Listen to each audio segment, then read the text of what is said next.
आकिब जावेद साहब, सबसे पहले तो ये कहिएगा कि बाबर आजम को कैप्टेंसी से हटाए जाने को आप कैसे देखते हैं? देखिए, 4 साल को उनको एक रन मिला था और जिसमें अच्छी भी चीजें हुई। लेकिन होता यह है कि दुनिया के कोई भी क्रिकेट बोर्ड जो है, एक तो 4 साल मैक्सिमम एक टाइम होता है। हम्म। वो चाहे जितने भी कैप्टन आप दुनिया में देख लें, अ, अ, 4 साल के बाद वो फिर अगर आप रिजल्ट अच्छे ना दो तो आपको चेंज कर दिया जाता है। कोहली से बड़ा कोई दुनिया में बैट्समैन नहीं है और उसको भी 4 साल उन्होंने दिए, फिर 2019 में उनको भी हटाना पड़ा। इसी तरह 2019 से लेके 23 तक जो बाबर का सफर है, इसमें जो वाइट बॉल के 5 आपके पास टूर्नामेंट आए हम्म। और कम से कम जिसमें 2 एशिया कप है, 2 T20 वर्ल्ड कप है और ये 50 ओवर वर्ल्ड कप था। तो एज कैप्टन आपने एक दो कंपटीशन जीतने होते हैं, फिर ही आप कंटिन्यू कर सकते हैं। हम्म। और ये वर्ल्ड कप जो है वो कप्तानों के लिए भारी इसलिए होता है कि उसके बाद फिर 4 साल आगे का सोचना होता है। सो आई हम्म। थिंक वाइट और बॉल के अगर हवाले अगर से जीत तो जाए तो वजारत बिल्कुल उज़्मा का अच्छा। चांस भी बन जाता है आकिब साहब। जी।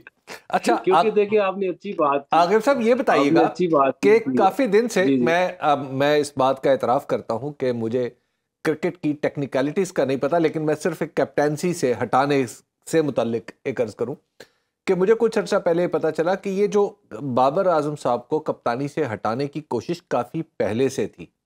यानी जब नजम सेठी साहब ने संभाला अपना यानी पीसीबी का ओहदा संभाला, तो उस वक्त से उनके भी ज़हन में था कि शायद बाबर आजम साहब अच्छे कप्तान नहीं है। तो फिर आखिर उनको कप्तानी में रखने की क्या वजह हुई? क्या स्टार वैल्यू? देखिए ऑप्शंस की भी बात होती है। जो आपका सबसे इम्पोर्टेंट प्लेयर होता है, कप्तान भी उसी को बनना चाहिए। लेकिन हर एक जो ग्रेट प्लेयर है उसमें कप्तानी की उस तरह से जरासीम नहीं होते। तो ये 4 साल अब जो फैसला किया वाइट बॉल के हवाले से, वर्ल्ड कप का इंतजार किया, ये अच्छी बात है कि आपको आखिरी एक माइलस्टोन है। अगर आप जीत जाते हैं तो फिर आप तो 92 के बाद दूसरे कैप्टन होंगे जिन्होंने हम्म। 50 ओवर वर्ल्ड कप जीता है। सो आई थिंक वाइट बॉल के हवाले से बिल्कुल ठीक है। और अ, जो पीसीबी चेयरमैन ने या पीसीबी ने उनको कहा कि आप रेड बॉल कंटिन्यू करें। हम्म। बट आई थिंक कुछ पीसीबी के हवाले से भी जो चीजें हैंडल हो रही थी उससे भी बाबर को खुश नहीं थे। हम्म। उनकी लीक्स हो जाना, ट्वीट्स और इस तरह की चीजें, और भी बहुत सारी चीजें हैं जो क्रिकेट से अलावा भी थी। जो बाबर तो do and you think company कि एक बाबर पूरा ने एक अच्छा फैसला किया? उन्होंने तीनों फॉर्मेट्स से कहा कि मैं टेस्ट का कप्तान भी नहीं बनना चाहता। ये अच्छा फैसला है उनका? देखिए उनके हवाले से तो ये अच्छा है, बट पाकिस्तान क्रिकेट के लिए कितना अच्छा है ये थोड़ा सा जरा मुश्किल है। क्योंकि उनकी जगह शान शान मसूद को मसूद आप को कैसे कप्तान देखते हैं? बनाया है, जो जी कि जी जी। अभी टीम में भी नहीं थे हम्म। रीसेंट पास के अंदर। तो अक्सर हमने देखा है कि जो टीम में कुछ अरसा नहीं रहते, वो कहते हैं ना, जो नहीं खेलता वो सबसे अच्छा हो जाता है। हम्म। तो इसलिए अभी तो बहुत बड़ा चैलेंज है शान मसूद को आते ही। ऑस्ट्रेलिया जाना है, न्यूजीलैंड में मैचेस हैं और 28 साल हो गए हैं, आपने कभी टेस्ट मैच नहीं जीता ऑस्ट्रेलिया के अंदर। और एशियन टीम्स के लिए और स्पेशली पाकिस्तान के लिए तो हमेशा से एक डरावना ख्वाब ही रहा है ऑस्ट्रेलिया का टूर जो अच्छा। होता है। लेकिन डू यू थिंक पिचों में आकिब बाउंस साहब, डू होता है यू और थिंक कि बॉल में ये सब अपने कुछ को। कैप्टन पे डिपेंड करता है? मतलब हम सारी तवक्कुआत सिर्फ कैप्टन से ही लगा के रखें?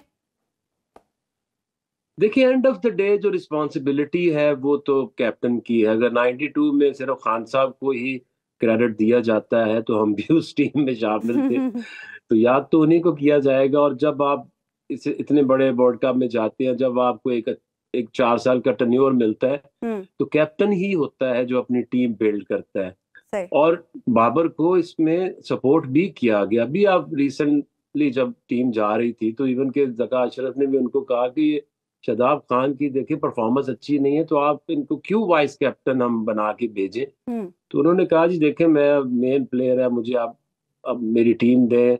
जब आप डिमांड करते हैं और आप अपनी मर्जी से टीम बनाते हैं, हम्म। क्योंकि कप्तान और चीफ सिलेक्टर क्लोजली काम करते हैं। सही। और इसमें जो टेक्निकल चीज मैं कभी इधर उधर नहीं जाता कि जी ये इसको कोई पसंद है या ना पसंद है।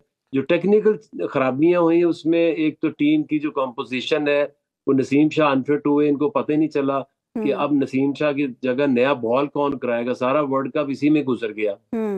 एक ही टीम में फिर आपको मजबूरन हारिस रऊफ भी खिलाने पड़े, मोहम्मद वसीम भी खिलाने पड़े, जो कि नया बॉल नहीं सही कराते। तो इसलिए एक तो ये डिसीजन कप्तान का और चीफ सिलेक्टर का बहुत ही बुरा साबित हुआ। दूसरा ये कि लोग पहले ये बात कर रहे थे कि ये नवाज और शादाब की जो स्पिन बॉलिंग है ये बहुत वीक है और आप इसमें चेंज करें। कुछ अबरार को आपने 18 में रखा, उसको अगर आप 15 में रखते तो आपके पास एक अटैकिंग ऑप्शन आ सकती थी। तो इस तरह से काफी चीजें ऐसी। और दूसरा जो सबसे बड़ा ब्लंडर है जिसके ऊपर माफी होनी ही नहीं चाहिए, और वो कप्तान की जिम्मेदारी है कि आपके पास फखर जमान जैसा बैट्समैन टीम के अंदर शामिल है और आपने सिर्फ एक मैच खिला के वर्ल्ड कप का उसको ड्रॉप कर दिया। और फिर आप इमाम के साथ बहुत सारे मैचेस टिक करते गए। ये और जब वापस आए फखर, तो दिलचस्प बात की आकिब साहब, तो सिर्फ फखर ही है जो छक्के मार सकता है। आकिब साहब, एक बात हो रही है कि टीम के अंदर ग्रुपिंग है और शाहीन अफरीदी साहब के बारे में भी ये तासुर है कि एक्चुअली ये एक खास ग्रुप का, जिसमें बाबर आजम साहब भी उसका हिस्सा ही है, कि एक खास ग्रुपिंग है और इनके कहीं ना कहीं कुछ कई चीजें मिलती हैं, जिसपे जब इंजमाम साहब से सवाल पूछा गया तो वो गुस्सा भी आया उन्हें। जो आप जिस तरफ आप इशारा दे रहे हैं ना, वो वही था जिसको एक लार्जर टीम काफी अरसे से चल रही थी। लेकिन ये जो पिछले दिनों जो चीजें सामने आई कि जी जिस तरह से इंजमाम चीफ सिलेक्टर है और प्लेयर्स के साथ मिलके बोर्ड के ऊपर प्रेशर डाला, काफी अरसा वो सेंट्रल कॉन्ट्रैक्ट जो है वो साइन नहीं हुए, तो वो इंजमाम का बहुत बड़ा बीच में एक रोल था। अच्छा। और इस तरह से पीसीबी को ये भी फील हुआ कि हमें तो दीवार से लगा के हमें सॉर्ट ऑफ ब्लैकमेल करके हमारे से जो है अपने पैसे इन्होंने बढ़वाए हैं। एंड आई थिंक ये सोच नहीं रहे थे कि इतनी बुरी परफॉर्मेंस आएगी। जब आप वर्ल्ड कप से पहले प्रेशर डालते हैं बोर्ड के ऊपर कि हमारी फीसेस बढ़ाई जाए, तो फिर उसका रिएक्शन भी उतना ही आता है। अच्छा, अब नई तैनातियां हुई हैं, वहाब रियाज नए चीफ सिलेक्टर, और वनडे क्रिकेट की कप्तानी शाहीन अफरीदी को दे दी गई। यंग भी हैं, एग्रेसिव भी हैं, कैसे देखते हैं? सॉरी, माफ कीजिएगा, T20 की कप्तानी। देखिए, मैं तो इसकी शाहीन की पिछले 3-4 महीने से बात कर रहा हूँ और फैक्ट एंड नंबर्स के साथ बात करता हूँ। क्योंकि अगर आपने T20 का प्लेयर अगर सिलेक्ट करना है या कप्तान सिलेक्ट करना है, तो वो PSL से बड़ा हमारे पास और कोई प्लेटफॉर्म नहीं है। उसने अपना करियर भी जबरदस्त शुरू किया।